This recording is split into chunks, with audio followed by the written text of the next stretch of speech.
Agência Sindical apresenta Repórter Sindical, o mundo do trabalho no ar. Muito bem, começa Repórter Sindical, o mundo do trabalho no ar, toda quinta-feira ao vivo, aqui dos estúdios da CESP, e você que nos acompanha, nos assiste pela TV Agência Sindical. O nosso programa, ele é temático. Nós acabamos encontrando uma fórmula, a gente vai fuçando e acaba descobrindo as coisas. Quando eu fazia o Câmara Aberta Sindical na TV Aberta São Paulo, a gente geralmente tratava da pauta sindicaleira, né, da pauta do dia a dia. Aqui nós fazemos diferente, a gente faz por tema. Então, o tema deste mês é sindicalismo e economia. Já tivemos aqui o Silvestre Prado do DIEESE, tivemos aqui no outro programa o Pedro Afonso, presidente do Sindicato dos Economistas, e hoje temos aqui um economista que eu vim a saber que também é diretor daquela casa, que é o Eduardo Rocha. Eduardo Rocha, 50 anos, paulistano, corintiano, me disse aqui, ninguém é perfeito, né? Assessor da UGT, é o economista que formula pela UGT, União Geral dos Trabalhadores. Tem vasta experiência na área sindical, foi dos quadros do DIEESE, foi do PCB, ajudou na formulação do programa econômico de governo do nosso Roberto Freire, em 1989, depois também colaborou em 2 campanhas do Ciro Gomes. Enfim, uma pessoa jovem, mas tem vasta experiência. Eduardo Rocha, obrigado pela sua presença. Obrigado, Franzinho. Um prazer enorme estar aqui. Boa noite a todos os amigos, todas as amigas. É uma honra estar aqui presente. Muito obrigado. A honra é nossa de te receber, nosso amigo e companheiro. E eu quero, antes de dar seguimento, lembrar que a nossa Ariane Soares está aqui sempre abrilhantando o programa. Tudo bem, Ariane? Tudo jóia. Boa noite, Franzinho. Boa noite, Eduardo. E boa noite a você, querido internauta que nos acompanha aqui no Repórter Sindical. Você pode escolher alguns meios de interagir conosco aqui pelo programa. Temos o nosso e-mail, que é o repórter@agenciasindical.com.br. Temos o WhatsApp também, que é o 011 997370067, repetindo, 997370067. E você também pode interagir conosco através do Facebook. O Facebook é a Agência Sindical. Você encontra, mande seu comentário, sua sugestão, que a gente sempre diz aqui no ar sua pergunta e interage da melhor forma com o nosso entrevistado. Muito bem.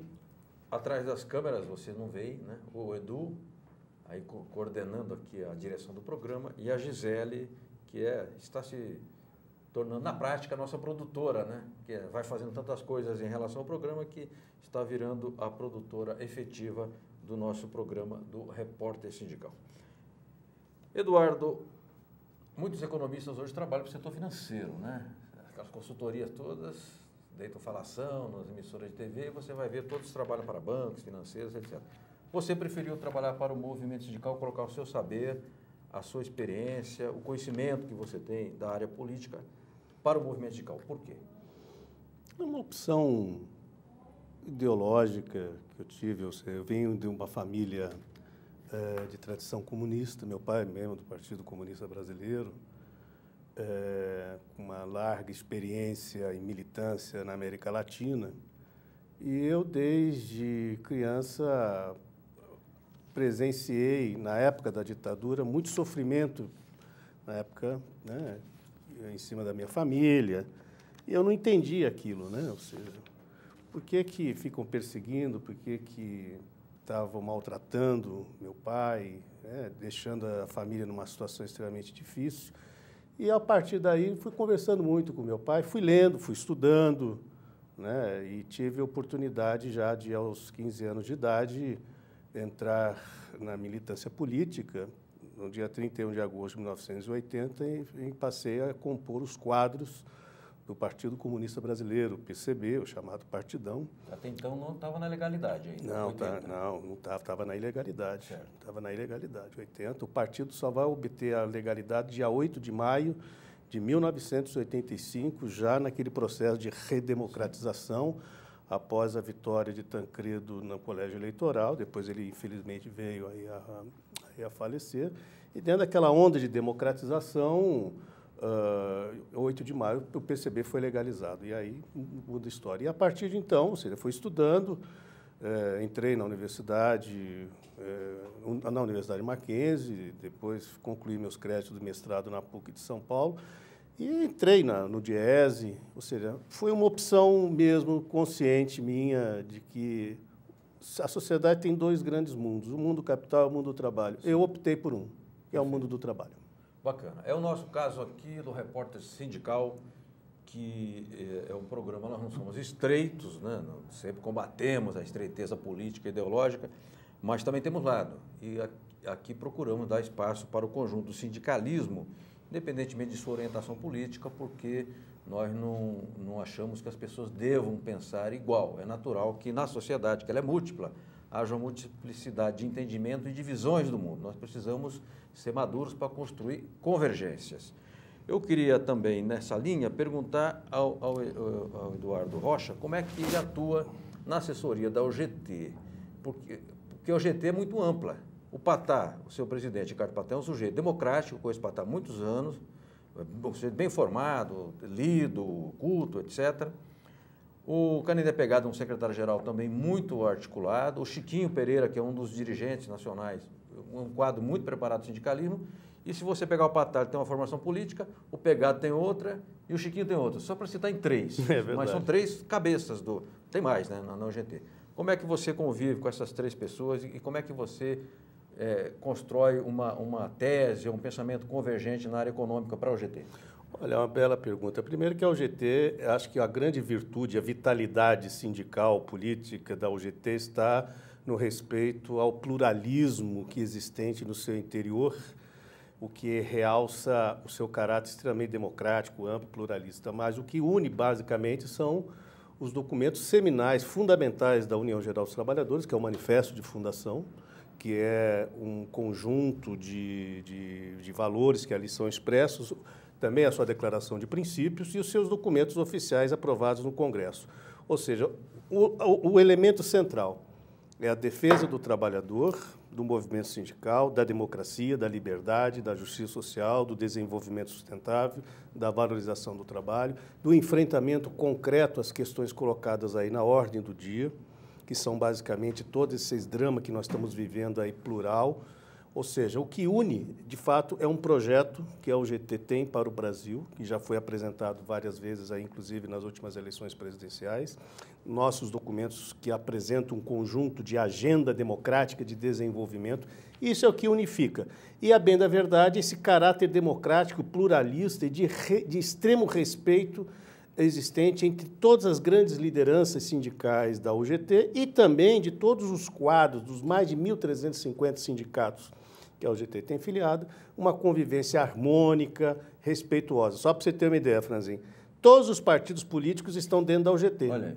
Mas a UGT não pertence a nenhum partido político. Isso é que é bom. Isso é um detalhe extremamente rico, belíssimo, e até porque na UGT também ela vem a interromper uma triste tradição do movimento sindical, que é o racha, sim, a divisão. Exato. A UGT ela nasce sob o signo da unidade. Exato. São 3 centrais sindicais, mais um grupo expressivo de sindicatos independentes que se uniram e deram vida a esta nova central sindical, que hoje já está com mais de 1.350 sindicatos filiados e com uma vitalidade muito forte, porque intervém nos assuntos concretos do trabalhador. E quando você fala de economia, ou seja, todo mundo tem que trabalhar, tem que comer, beber, sim, vestir, morar, tem que transportar-se, tem que ter...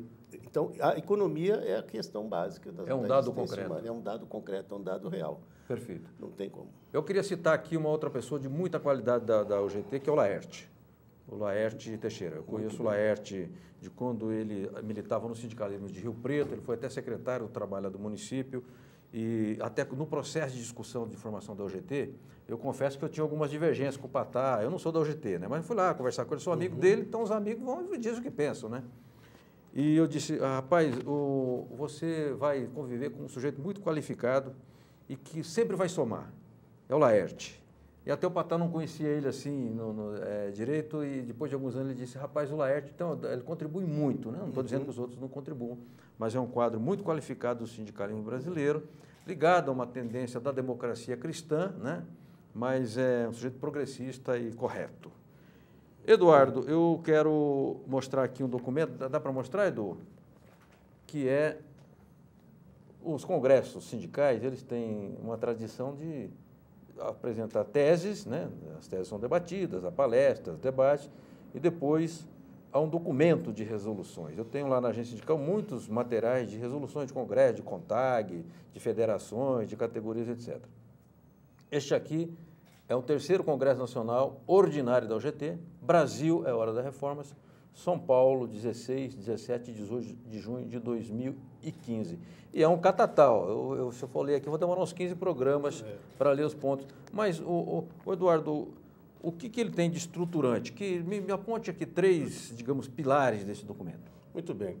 Aí, esse documento tem 5 partes. Certo. Uma é uma avaliação do quadro internacional. Entendi. Complexo e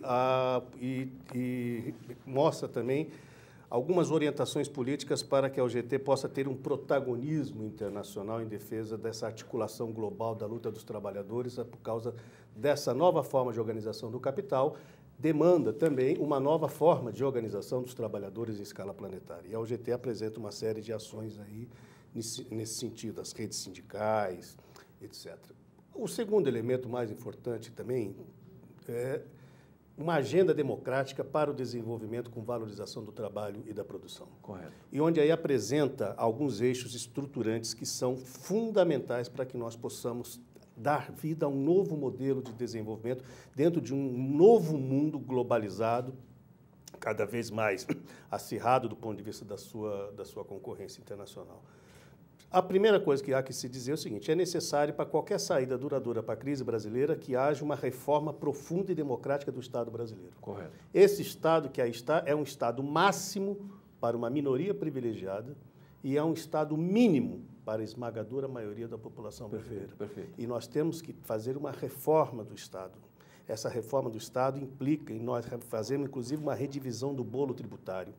É necessária a recapacitação financeira do Estado para que ele possa cumprir seus papéis de desenvolvimento, de atendimento das políticas sociais.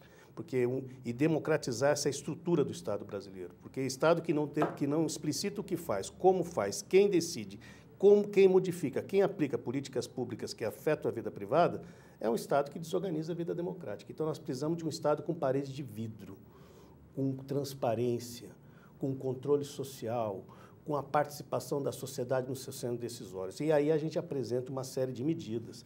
A outra coisa, a necessidade de um novo modelo de desenvolvimento econômico. Perfeito. Porque esse modelo que aí está não está permitindo com que o Brasil retome o seu crescimento econômico, redistribua a renda e se reinsira de uma forma completamente nova nesse novo mundo que aí está. Não dá mais para nós ficarmos construindo, pensar que nós vamos garantir o crescimento econômico só vendendo minérios e commodities.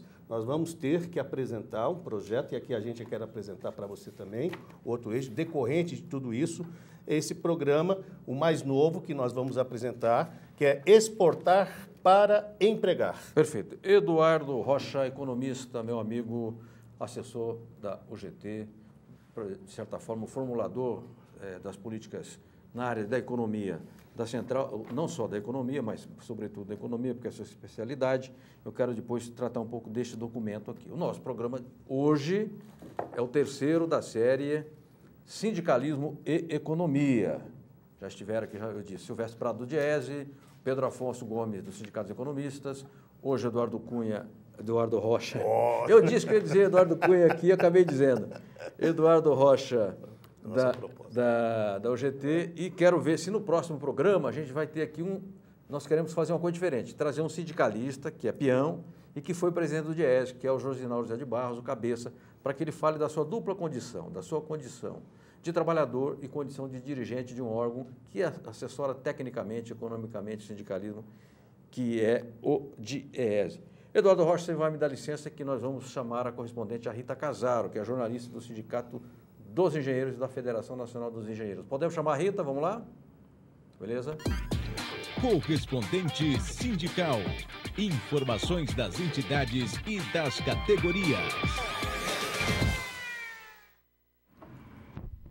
Boa noite noite, Franzin. Boa noite aos internautas que acompanham o Repórter Web desta quinta. É um prazer estar aqui com vocês e poder fazer um convite para uma atividade bacana na semana que vem.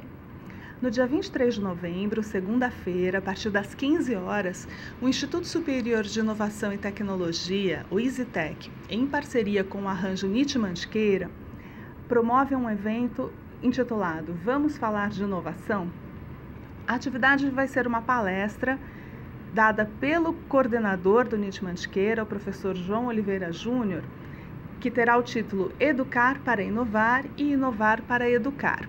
O objetivo é debater a importância da educação para a disseminação das boas práticas e também ressaltar a necessidade de professores e diretores de escolas adotarem novas formas de disseminar o conhecimento de maneira lúdica e atual.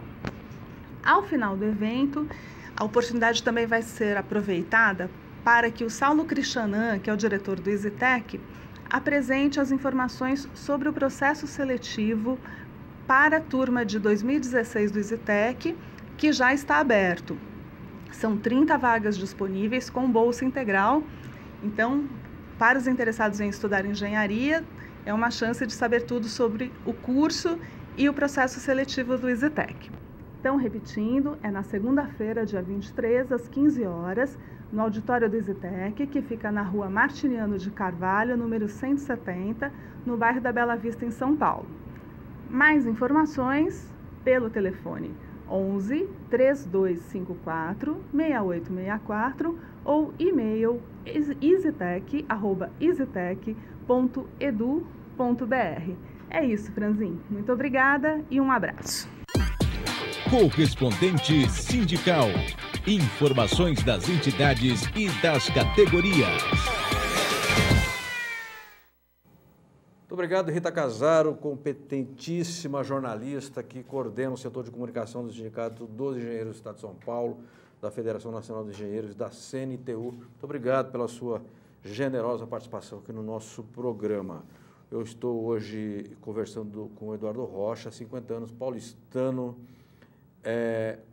economista da UGT e tem aqui uma série de títulos, de experiência, foi do Diese, ajudou na formulação de campanha de programa de governo de candidato à presidência da República, como Roberto Freire, Ciro Gomes. Também conviveu muito de perto com um grande brasileiro que foi Salomão Malina. Salomão Malina, para quem não sabe, foi o último secretário-geral do PCB, foi herói da Segunda Guerra Mundial, foi expedicionário e, se não me engano, lutou também Foi o Malina que lutou lá na Guerra Civil Espanhola? Não. Não. Então, Malina foi Segunda Guerra Mundial. Perfeito. Mas, enfim, pessoa com vasta experiência. Daqui a pouco voltamos com o Eduardo Rocha para falar sobre a proposta que a UGT tem de reforma fiscal, de reorganização fiscal brasileira. Mas, antes de falar sobre esse assunto, vamos passar para a nossa Ariane, que tem pergunta de telespectadores. Podemos ir lá? Podemos. Tem uma pergunta do jornalista Val Gomes, ele enviou a pergunta para a gente através do WhatsApp. Ele é assessor de comunicação da CNTM, que é a Confederação Nacional dos Trabalhadores Metalúrgicos. Muitos dizem que o sindicalismo real fracassou e que o capitalismo venceu. As conquistas ao longo da história e as lutas em andamento da classe trabalhadora mundial não seriam, porém, exemplos reais de uma história que não acabou e de que é possível sim, entre aspas, sonhar e, entre aspas, trabalhar para um mundo mais justo, igualitário e liberto da exploração capitalista? Meu querido... Você tem um semestre para responder, tá? Ele está querendo que eu faça um comentário, o universo e seus arredores, né? É basicamente a pergunta dele. Mas primeiro, agradecer o Val, grande jornalista, meu amigo, admiro muito sua capacidade, sua competência, seu profissionalismo e seu comprometimento aí com os trabalhadores. Diante disso, eu costumo lembrar um pouco a frase de uma grande socialista alemã, polonesa, aliás, desculpa, Rosa Luxemburgo, quando perguntada, Franzin, por que lutamos? Sim. Ela disse, lutamos para que nós possamos ser socialmente iguais, humanamente diferentes e completamente livres. Que bacana, que belíssima resposta. Eu creio que essa é uma coisa que ainda nos faz ainda mantermos de pé para que nós possamos, de fato, superar esse estado de coisas atual que aí está. Ou seja, há, de fato, vários movimentos sindicais. Se você for pegar em alguns países da Ásia, há uma taxa, um certo crescimento da taxa de sindicalização, uma certa estagnação da taxa de sindicalização na Europa. E por incrível que pareça, no Brasil há um aumento dessa taxa de sindicalização. Então, há momentos de refluxo, porque as mudanças que estão sendo operadas no mundo capitalista são mudanças extremamente radicais, profundas. Novas tecnologias, novas formas de organização da produção, novas formas de organização do trabalho, novas formas de remuneração, novas formas de gerenciamento da mão de obra. Há uma profundas modificações de como está se produzindo hoje a mercadoria. Sim. Hoje você pode ter um desenho de uma mercadoria feita na Espanha, a peça é produzida, numa dos seus componentes é produzida no Vietnã, e ele é vendido num site norte-americano e você recebe aqui na cidade de Guarulhos. Ou seja, há uma interconexão global, uma departamentalização que vem de uma forma ou de outra, mexendo também na forma de organização do movimento sindical em nível mundial. Então, eu acredito o seguinte, o movimento sindical é um dos elementos fundamentais para nós garantirmos ainda a civilização neste mundo. Sim. Ou seja, se as coisas estão ruins, a inexistência, a fragilização do movimento sindical é um retrocesso para a democracia, um retrocesso para os trabalhadores, um retrocesso do Estado de Direito. Porque existe, Franzin, vários processos simultâneos ocorrendo. Vamos citar alguns. Globalização, sim, financiarização, hegemonia, né, do desregulamentação, sim, liberalização, sim, precarização, terceirização, sim, ou seja, informatização, robotização, né? Então, você tem coisas que vão, de uma forma ou de outra, impactar o mundo do trabalho. O campo se mecaniza e libera a mão de obra libera a mão de obra da produção. Sim. Que vai procurar emprego aonde? Vai procurar emprego no ramo da indústria. Correto. Só que o que ocorre na indústria? Robotização, automação, que também libera a mão de obra do processo de produção, que não volta mais para o campo porque lá foi mecanizado. Vai procurar alocar-se na área de serviço, na área de comércio. Agora, o que está ocorrendo na área dos serviços? A informatização, a racionalização. Antigamente, você ia num banco, eu sou do tempo que você ia pegar o seu saldo, você tinha que pegar uma fila, sim, chegar lá, dar o meu nome, dar o meu RG, a menina pegava lá a caixinha, olhava, calculava numa máquina, calculava e me dava o saldo. Sim. Hoje não, hoje você paga até conta por internet. Você pega pelo celular. Pelo celular, por tudo. Então, há uma modificação profunda nisso. Ou seja, desaparecem formas de organização antigas do movimento sindical, agora surgem novas formas também.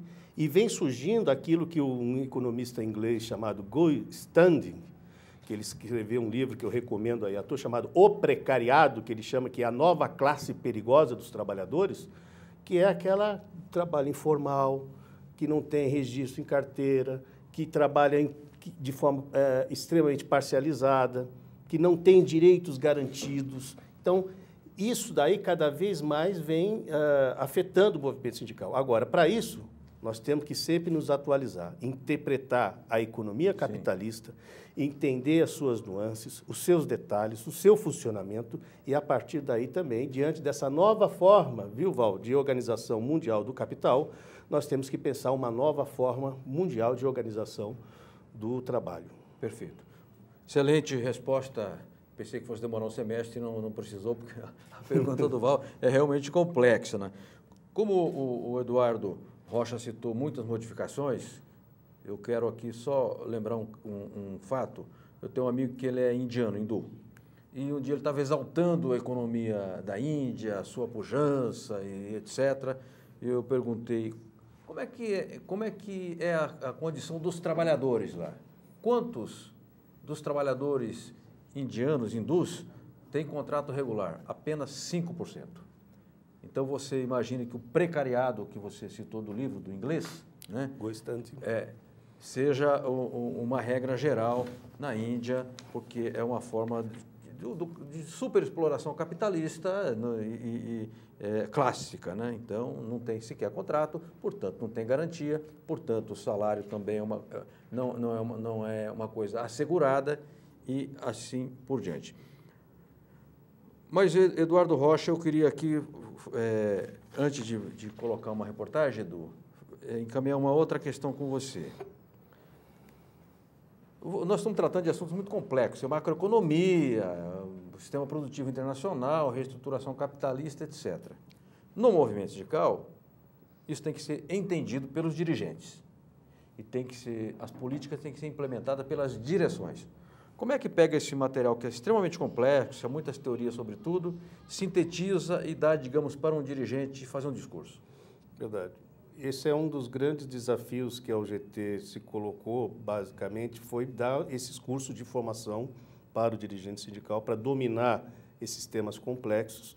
A UGT vem desenvolvendo agora esse programa de formação de formadores, algo extremamente importante, com toda essa pluritematização que nós temos aí de meio ambiente, questão de gênero, questão sindical, salário, ou seja, é uma pauta gigantesca. Então, esse é um trabalho que a UGT vem fazendo e eu acredito que cada vez mais esse tipo de iniciativa que você faz com o seu programa, que é um belíssimo programa que permita com que os dirigentes sindicais, os assessores sindicais, aqueles que militam no movimento sindical, inclusive os trabalhadores, a dona de casa que acompanha isso também, permita ficar conhecendo esses temas que são cada vez mais presentes na vida do trabalhador. E aí eu acredito que cursos, formação, seminários, congressos, são extremamente importantes para que nós possamos formar o nosso trabalhador, porque sem cultura, sem conhecimento, é você navegar na escuridão sem bússolas e sem estrelas. Perfeito, perfeito. Bom, o Eduardo acabou de dar de certa forma, explicar como é que isso é encaminhado no âmbito da UGT, são cursos, seminários, palestras, ou seja, uma série de iniciativas de qualificação e formação e também de reciclagem, porque hoje as informações elas são muito rápidas, muitas novidades acontecendo ao mesmo tempo e o dirigente precisa estar antenado, porque a base mudou também. A molecada hoje está ligada no celular, está ligada nas novas ferramentas da comunicação, ele fica sabendo, às vezes, das coisas antes que o dirigente. E aí ele questiona o dirigente que precisa se mostrar preparado e atualizado sob pena de perder legitimidade do seu mandato. O mandato não será mais só questionado nas eleições. Há uma espécie de questionamento permanente. Eu tenho observado isso em várias categorias onde a agência sindical atua. O Edu me diz que temos uma reportagem. Então, Eduardo Rocha, nós temos aqui no programa, sempre fazemos uma externa, uma reportagem. Eu fui à feira do MST, da Reforma Agrária, aliás, belíssimo evento, e registramos vários momentos. Hoje vamos mostrar mais um dos momentos aqui no Repórter Sindical. Vamos lá?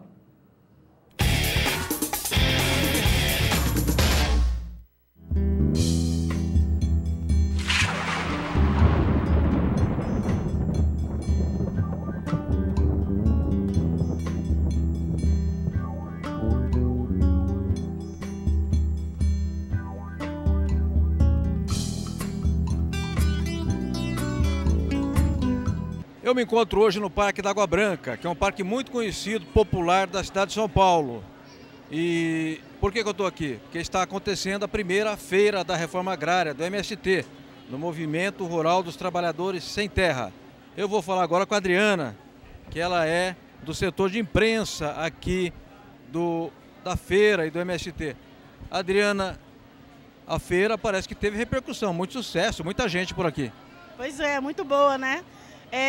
Para nós é um orgulho muito grande poder manter essa feira, ter tido essa repercussão. Foi um desafio muito grande fazer com que ela acontecesse. A proposta do Movimento Sem Terra é trazer para o Brasil inteiro a certeza de que a agroecologia é a bandeira que vai trazer nosso direito de viver com mais saúde. Por isso aqui nossos produtos todos são orgânicos. Adriana, e por que a luta pela reforma agrária é tão criminalizada pela grande imprensa e por que se cria tanto preconceito contra uma luta justa e necessária? Infelizmente, porque a maior parte das nossas terras estão concentradas na mão de pessoas que não têm o menor interesse de ver desapropriadas as terras brasileiras e quer que permaneça assim, centralizada. E os trabalhadores sem terra que são assentados da reforma agrária, eles conseguem produzir, está aí a prova disso. Trouxemos mais de 100 toneladas de alimentos de todo o país. É possível um assentado viver em boas condições sanitárias, em boas condições de segurança, viver com dignidade com sua família numa gleba? É sim, desde que se tenha mais interesse público, que tenham políticas públicas voltadas para fazer a reforma agrária popular, que é uma reforma agrária voltada para que nós possamos sim ter a sustentabilidade dentro do nosso assentamento e garantir a nossa subsistência com dignidade. Maiores categorias que nós temos. Eduardo Rocha, nós falamos aqui basicamente do sindicalismo urbano. Nós estamos na metrópole paulistana, né? São Paulo e toda a região metropolitana, milhões e milhões de pessoas, e economia pujante, moderna, né? Etc. Mas há um segmento forte da economia que é a economia rural. O Brasil é um país continental. Você acabou de ver aí uma trabalhadora do interior do Rio Grande do Norte falar em agroecologia. Eu fiquei feliz de escutar isso, porque, puxa vida, às vezes a gente mesmo mesmo que milita na esquerda, todos nós temos preconceito, olha assim, uma mulher lá que você não dava nada para ela, tem um discurso articulado, né, é inteligente, pensa politicamente, fiquei muito feliz. Então eu queria saber, na UGT, se a União Geral dos Trabalhadores tem um segmento, um destacamento, digamos assim, de trabalhadores rurais. E se você também produz algum tipo de conteúdo para esse pessoal. E no seu projeto esboçado de reforma fiscal, se há alguma parte que contempla os rurais? Deixa eu falar. A UGT tem um forte componente de trabalhadores rurais e trabalhadores da agricultura familiar presentes na UGT. E para você ter uma ideia, como é que isso é sério para nós, porque vamos considerar a cadeia produtiva global. Certo. Quando você vê, por exemplo, um carro bonito aí andando nas ruas, 0 quilômetro, com ar-condicionado, GPS, tudo, você não faz ideia de que aquele aço, ele feito pelo ferro gusa, ele, na ponta do início da cadeia produtiva, em muitos casos, o carvão que vai fazer com que o ferro gusa se transforme em aço, vem de mão de obra, trabalho escravo no campo. Certo. Os carvoeiros que fazem aqueles carvões, muitos com trabalho de crianças, trabalho infantil. E no final da ponta, você vai ter o quê? Você vai ter esses carros modernos. Sim. Vamos pegar, por exemplo, esses grandes e modernos e sofisticadíssimos postos de gasolina, né? Que vendem lá o etanol. Muitos trabalhadores ainda são de trabalho infantil, trabalho escravo. Trabalhadores que ainda, apesar da proibição de corte, ainda mantêm corte de canas de formas pretéritas atrasadas. Então, nós temos um conjunto também de ações de defesa da saúde do trabalhador, por exemplo, contra os agrotóxicos. Sim. Que isso aí é um crime que se comete contra a saúde do trabalhador. Então, nós temos ainda... E do consumidor também. Então, nós temos um grande problema ainda no campo. Ainda que no Brasil nós tenhamos, ultimamente, um aumento da formalização do trabalho, ou seja, o trabalhador, aproveitando essa década dos anos 2000, até pelo boom das commodities, aumentou o grau de formalização. Cada vez mais você tinha trabalhador com carteira assinada, ou seja, com direitos trabalhistas e previdenciários. Só que no campo, é o contrário. Praticamente 70% dos trabalhadores rurais não têm carteira assinada. E um trabalhador sem carteira assinada não vai ver a cor de férias, do 13º, do fundo de garantia, etc. Previdência. Então, esse ainda é um dos graves problemas. Nós temos um agronegócios, um dos mais sofisticados, mais modernos e poderosos do planeta, e, no entanto, ainda nós temos relações de trabalho no campo ainda atrasadas. Então, nós temos que fazer com que a civilização passe a imperar também nessas relações trabalhistas. E nesse aspecto, falando também aqui da questão da reforma fiscal, nós temos, sim, uma proposta aqui interessante. Porque o governo federal, quando lançou a medida provisória 664 e 665, ou seja, dificultando o acesso do trabalhador ao auxílio-doença, ao seguro-desemprego, a título de economizar 18 bilhões de reais, o governo dizia, nós nos colocamos contra esse arroxo fiscal trabalhista e apresentamos uma proposta, porque não basta você ser contra. A mão é contra, mas você é a favor de quê? Claro, claro. Então, nós apresentamos um conjunto de medidas do lado da despesa e um conjunto de medidas do lado das receitas. Correto. Só para você ter uma ideia, já que você me fez, eu posso até explicar depois as demais medidas, mas vamos falar a questão do campo. Tá. Então, vou dar um detalhe aqui. O que nós estamos propondo? Um aumento da alíquota do ITR, Imposto Territorial Rural. Sim. Eu pergunto a você, Franzinho, quem é que determina o valor do seu IPTU? É você ou é a prefeitura? Prefeitura, certamente. Prefeitura. Quem é que determina o valor do ITR dos grandes proprietários de terra? É a prefeitura local ou é o próprio fazendeiro? Não sei, não sei. É o próprio fazendeiro. Poxa, É ele que determina. Mas aí vai legislar em causa própria. É claro, não é a menor dúvida. Tanto é que você vai pegar hoje, de todos os impostos federais do Brasil, o ITR, que é o Imposto Territorial, representa apenas 0,04% de toda a arrecadação federal. E isso que o agronegócio é poderoso, mantém sustentabilidade, inclusive, da superávit da balança comercial, não é isso? Ajuda a fechar as contas externas e, no entanto, arrecada apenas 0,04%. Isso aí nós estamos propondo que devemos mudar a fórmula de cálculo e também o aumento das alíquotas. Então, isso é algo que impacta o latifúndio, Sim. impacta os grandes proprietários, porque nesse país quem está pagando imposto até agora são os trabalhadores. Está aí, 64% da tabela de imposto de renda defasada. Sim. Nós perdemos da Copa do Mundo de 7-1 para a Alemanha, não perdemos? Sim. Só que é o seguinte, o reajuste do FGTS também está perdendo de goleada para a inflação. Nós temos uma inflação de 10% ao ano e o reajuste do FGTS anualmente, o saldo é apenas de 3% ao ano. Você está 10-3, está pior do que o 7-1 na Alemanha. Sim. Entendeu? Então, há um conjunto de medidas, corte de despesas. Tem 39 ministérios, nós estamos propondo redução dos números de ministérios. Os Estados Unidos, que são a maior potência econômica, política, militar, tecnológica e financeira do planeta, tem 15 ministérios. Tá. A Alemanha, que é a maior economia da Europa, tem 17 ministérios. O Brasil tem mais ministérios do que Estados Unidos e Alemanha juntos. Né? E não basta acabar com os ministérios e manter os 23 mil cargos comissionados que aí estão. Tem que reduzir os cargos comissionados também.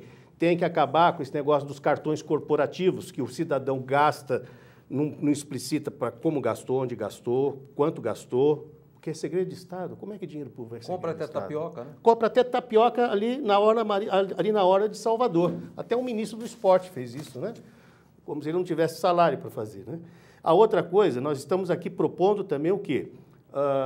Você diminuir profundamente os gastos com publicidade do governo. Sim. Se você for anualizar, vai dar quase 20 bilhões de reais em 4 anos. Correto. Perfeito, Eduardo. Nós vamos voltar daqui a pouco a falar mais dessas questões fiscais. O Brasil é um país injusto em muitos aspectos.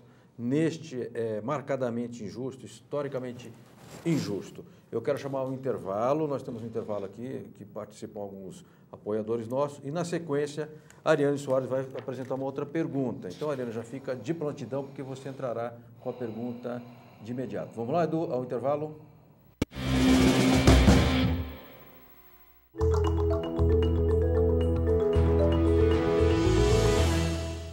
Vem aí o 9º Congresso Nacional dos Trabalhadores em Turismo e Hospitalidade. O evento acontece em Foz do Iguaçu, no Paraná, dos dias 24 a 27 de novembro.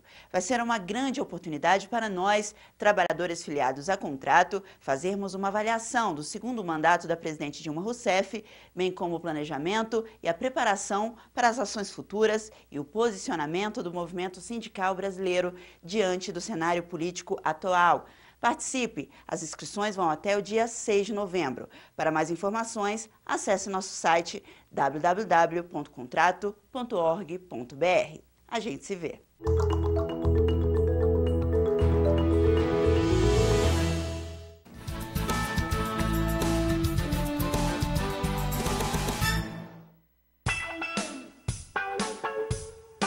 Realmente muito prazeroso estar num congresso, o 24º, em momento de crise, em momento de tantas adversidades, onde o nosso presidente Mota, já de longa data, tinha um sonho da unidade e ele conseguiu. Quando a gente tem uma série de adversidades, mas nós somos unidos, temos uma voz forte e temos a compreensão de que nós precisamos ser solidários e compreender efetivamente os desdobramentos de várias situações, tanto do ponto de vista político, quanto do ponto de vista tecnológico, quanto do ponto de vista de ação diante, e reação, melhor dizendo, diante de propostas ruins na convenção coletiva. Então demonstra efetivamente liderança. A federação tem uma grande liderança no estado de São Paulo, vamos com certeza absoluta conseguir um piso unificado, vamos conseguir uma database unificada e vamos sinalizar caminhos para os 12 milhões de comerciários do Brasil que nós merecemos ser respeitados.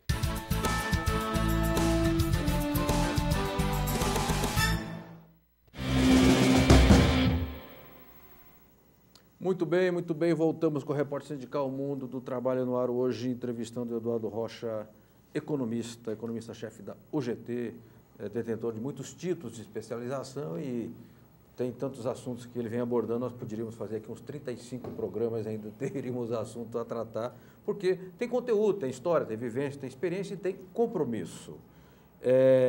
Antes de voltar com o Eduardo Rocha, eu queria falar com a nossa Ariane Soares, ver se nós temos mais perguntas dos nossos internautas. Vamos lá?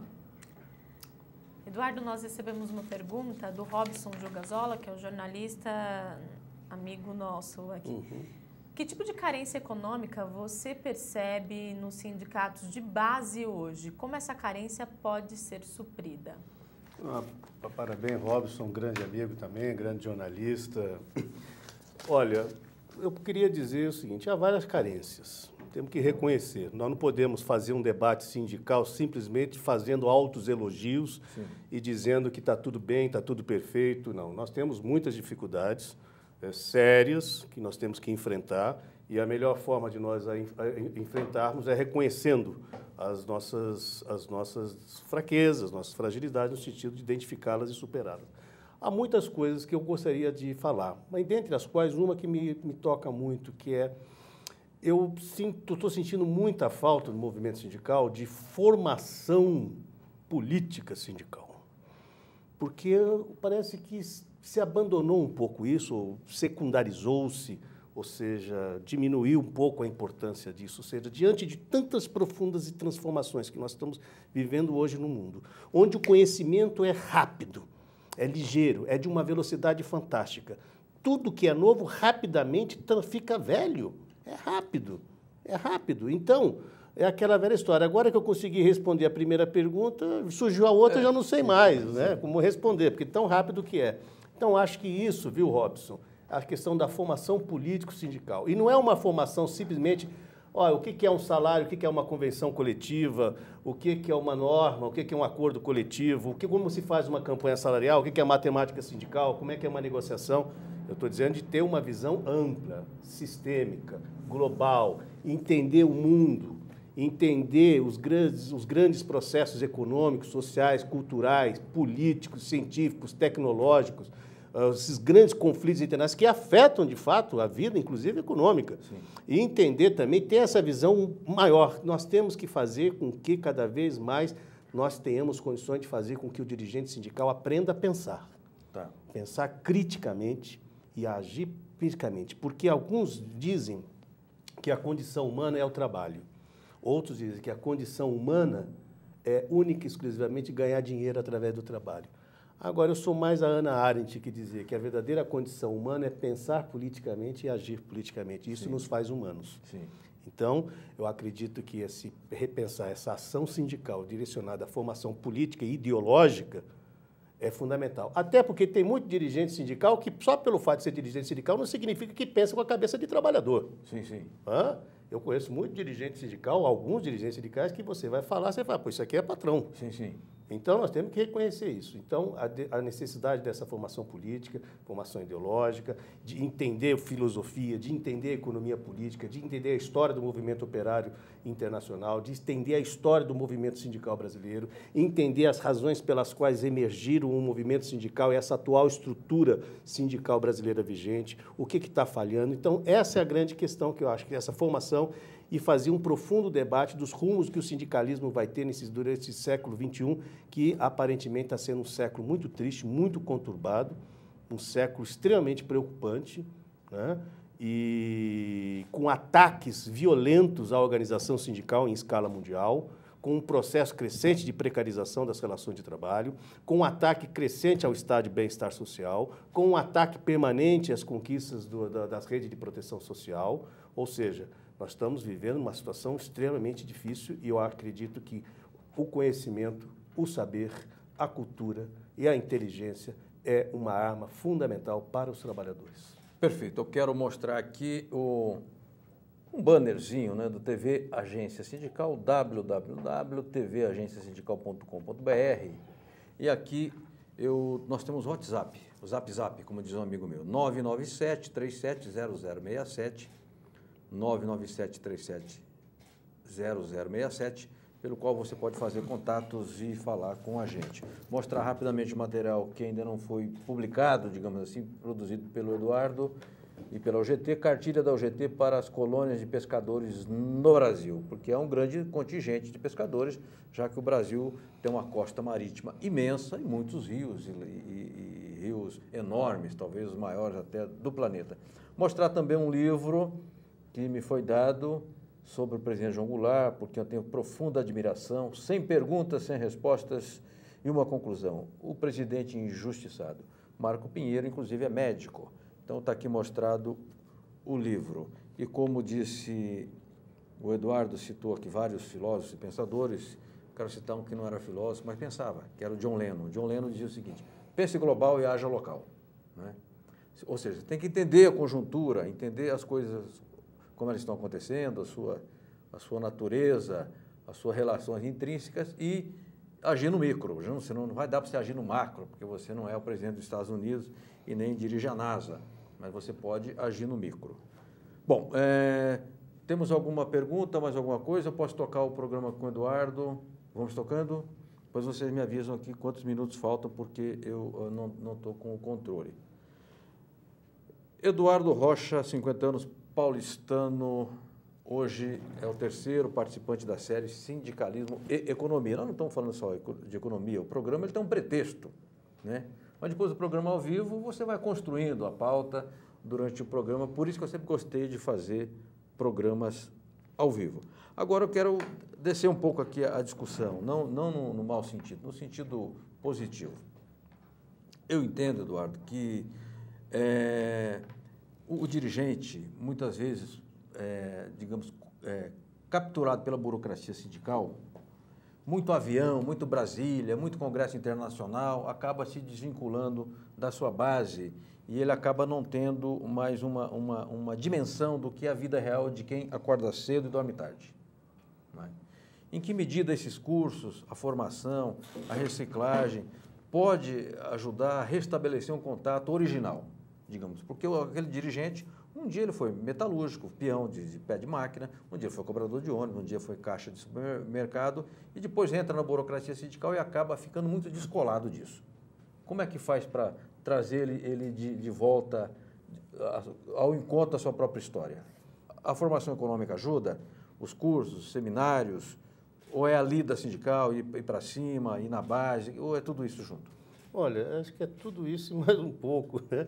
Agora, eu quero dizer o seguinte, ou seja, esses novos meios de comunicação instantâneo, WhatsApp, internet, Facebook, etc., isso aí é um instrumento novo que deve ser utilizado permanentemente e de forma crescente pelo movimento sindical. Agora, só isso não basta. Não basta você estar à sua disposição, os modernos meios de comunicação, se você não tiver conteúdo. Se você não tiver uma mensagem política. Sim. É a mesma coisa eu estar dando uma Ferrari para você sem gasolina. E se não tiver compromisso. Exato. Lewis Carroll, que foi o autor daquele livro Alice no País das Maravilhas, narra um momento que a Alice está chegando lá do outro lado e não sabe onde é que está indo e pergunta para o gato: vem cá, qual que é a saída? O gato lhe pergunta para a Alice: para onde você quer ir? Ah, não sei. Se você não sabe para onde você quer ir, qualquer lugar serve. Sim. Então, o movimento sindical tem que saber para onde ele quer ir. Né? É a mesma coisa como Sêneca: nenhum vento ajuda um Manaus sem rumo. Sim. Perfeito? Então, acho que nada pode substituir o contato direto do dirigente sindical com o trabalhador, apesar de todos esses modernos meios de comunicação. Eu fico lembrando uma vez uma pergunta que fizeram para o Bill Gates, dono da Microsoft, dizendo que se os filhos dele teriam computadores, notebooks. Ele falou assim, olha, eles terão, mas antes terão que ler livros. Tá. Né? Então, apesar de todos esses modernos meios de comunicação, é necessário o contato direto do dirigente sindical com o trabalhador, cuja representação não pode ser terceirizada. O dirigente sindical, eu sou da época, né, que o dirigente sindical acordava de manhã na porta da fábrica entregando boletim, na hora do almoço ficava lá conversando com os trabalhadores na porta da fábrica na hora do almoço, e no finalzinho da tarde, no final do expediente, ele voltava na porta de fábrica para conversar com os trabalhadores. Isso hoje já não ocorre, salvo alguns momentos de greve localizada, etc, etc. Mas nada substitui, viu, Franzin, essa questão do contato pessoal, porque é conversando, olhando no olho do olho com o trabalhador. E isso aí é importante, ou seja, é necessário mantermos essa tradição e inovar ao mesmo tempo. Perfeito. Eduardo Rocha, muito obrigado. Eu quero lembrar que o padre Antônio Vieira, que é angustiado porque não convertia as almas, disse o seguinte: para converter as almas não bastam palavras, o que converte as almas são as obras. Então é preciso ter obras, e obras no sindicalismo é ir também conversar com a base, é escutar o trabalhador, é usar as ferramentas.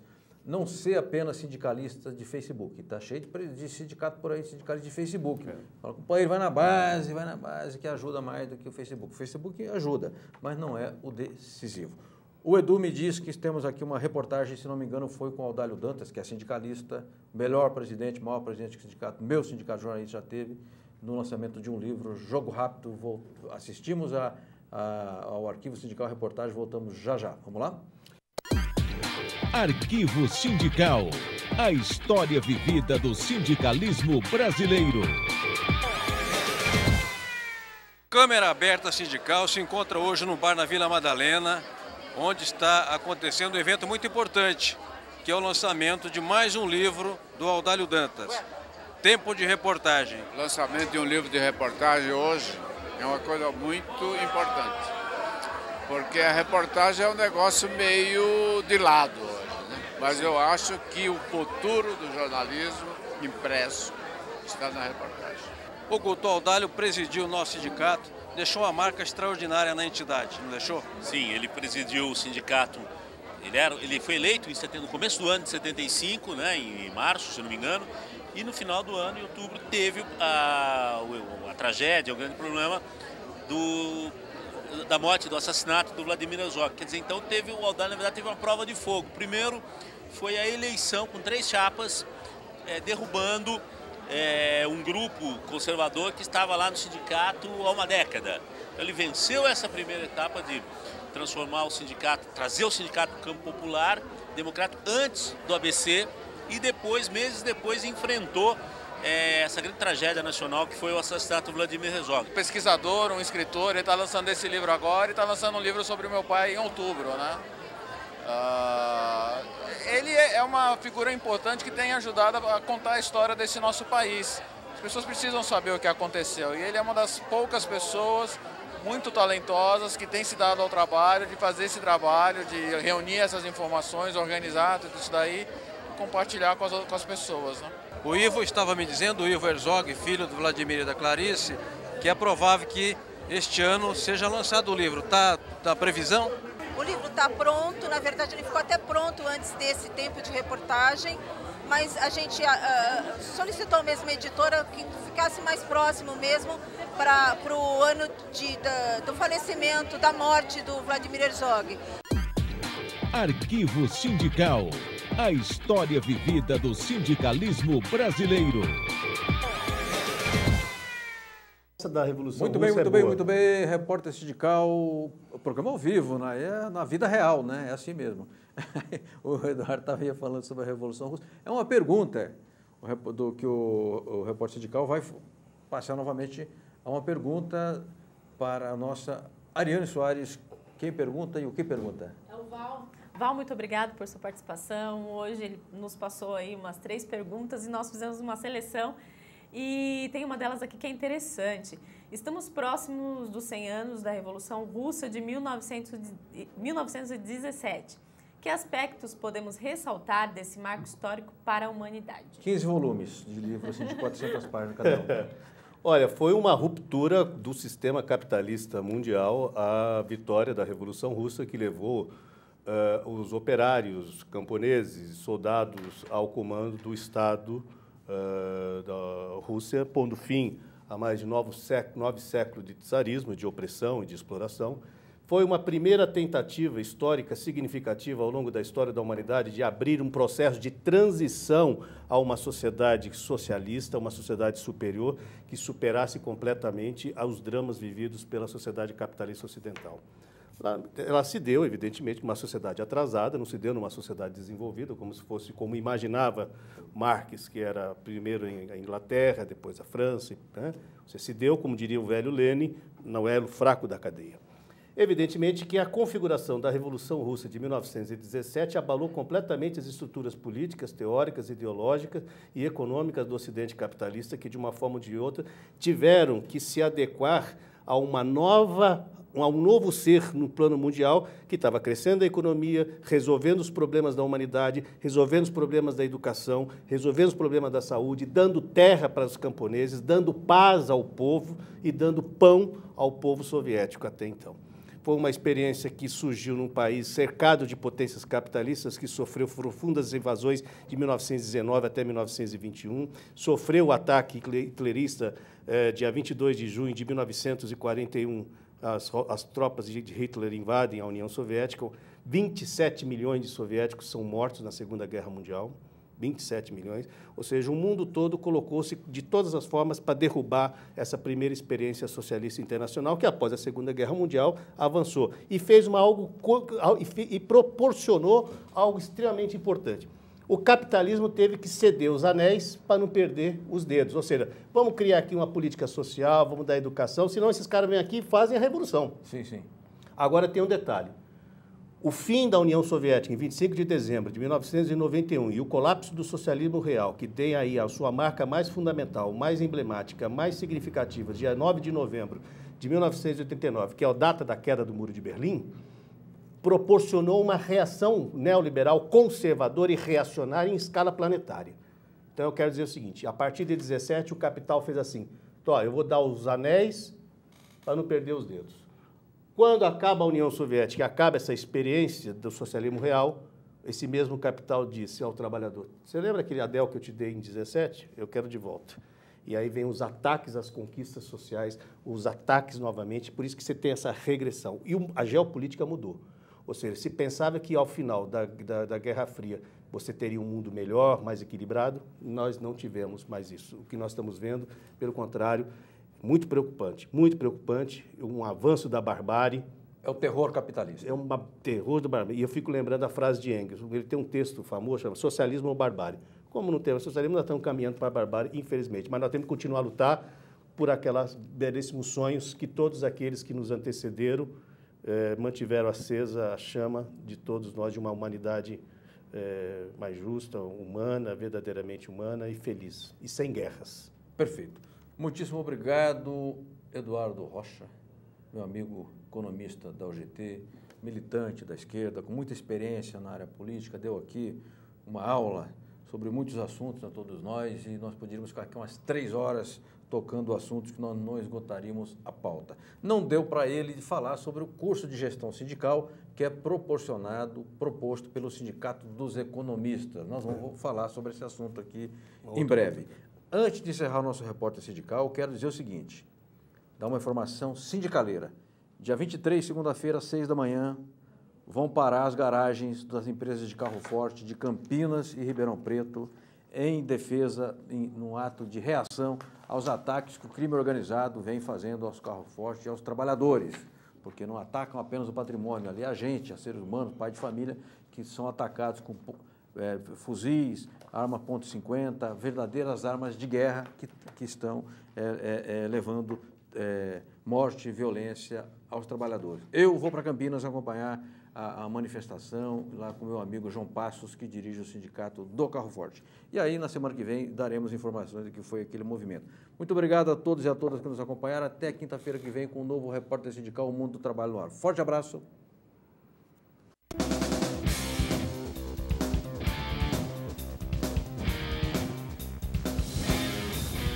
A Agência Sindical apresentou Repórter Sindical. O mundo do trabalho no ar.